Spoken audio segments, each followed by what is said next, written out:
Hello friend, welcome to our exams update. तो दोस्तों, ये वीडियो आप सभी के लिए बनाए गए हैं। जितने भी हमारे दोस्त पोस्टपोनमेंट का इंतजार कर रहे हैं वो सारे ये वीडियो को पूरा जरूर से जरूर देखें ताकि आपका सारा डाउट क्लियर हो सके। तो दोस्तों, हाल ही में WHO की तरफ से एक रिपोर्ट आया जिसमें कहा गया है कि अभी तक जितने भी देश दावा कर रहे हैं कि हमारा वैक्सीन तैयार हो चुका है, वो सब का जब फाइनल रिपोर्ट आया तो उससे ये पता चला कि 50% भी उस दवाई का या वैक्सीन का असर नहीं दिख रहा है।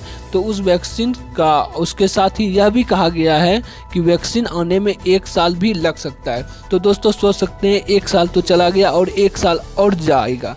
तो ऐसे में अगर सारा कुछ रोक दिया जाए तो अर्थव्यवस्था का क्या होगा। पहले ही अर्थव्यवस्था जो है माइनस में जा चुकी है, आप लोग को पता होना चाहिए। इसलिए एग्ज़ाम की मांग भी चल रही है। आप लोग को पता होगा ग्रुप डी NTPC, जिसमें कि 2.4 करोड़ लगभग 2.5 करोड़ स्टूडेंट है, उस एग्ज़ाम की मांग चल रही थी और उस पर आंदोलन भी हुआ। उसके साथ ही मैं बताना चाहूँगा कि 15 दिसंबर का एग्ज़ाम डेट भी आ चुका है। तो ऐसे में एग्ज़ाम पोस्टपोन होना मुश्किल है दोस्तों, क्योंकि आप लोग को पता होना चाहिए कि अभी जो है स्कूल कॉलेज खुलने की भी तैयारी चल रही है।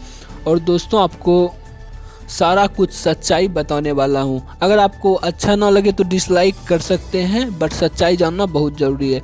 तो दोस्तों, सोच लीजिए 1 साल तो लगभग सब बंद ही रहा और 1 साल और अगर रहा और अभी तो केस बढ़ते जा रहे हैं। जब तक वैक्सीन नहीं आएगा केस बढ़ना तय है, ठीक है। और सरकार का यह भी कहना है कि अगर 1 मंथ पोस्टपोन कर दिया जाए तो कोविड केसेस बढ़ते जा रहा है, यानी 70 से 80 हज़ार अभी आ रहे हैं तो 1 मंथ बाद 80 से 90 हज़ार भी आएंगे। ऐसे में एग्ज़ाम करवाना ही है तो क्यों ना अभी करवा लिया जाए।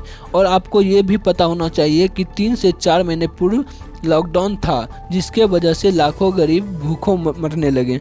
और अभी जो है पूरा भारत का ऐसा हाल है कि लगभग 23% तक GDP पूरा डाउन हो गया है। तो सोच सकते हैं भारत का अर्थव्यवस्था पूरा डाउन हो जाएगा अगर सारा कुछ फिर से लॉकडाउन हो जाए।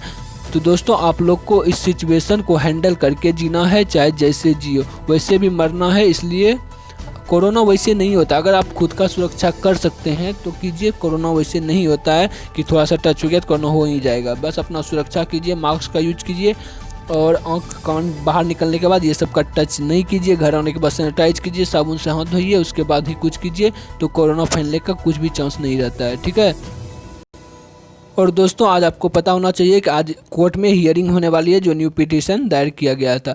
लेकिन आपको ये भी पता होना चाहिए क्योंकि कोर्ट में कुछ नहीं होने वाला है।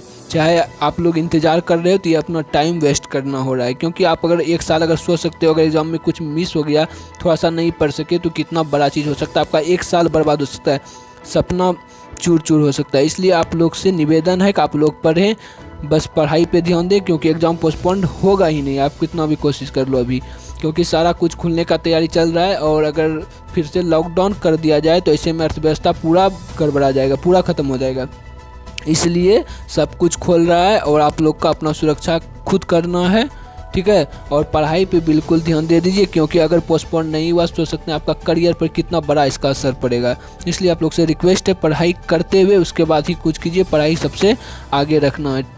तो चलिए मिलते हैं नेक्स्ट अपडेट में और देखते हैं क्या अपडेट आता है। जैसे ही कुछ अपडेट आएगा आपको बता देंगे चैनल पर। तो वीडियो देखने के लिए थैंक यू सो मच। इसी तरह हमारे साथ बने रहें, आपको सच्ची न्यूज़ मिलती रहेगी।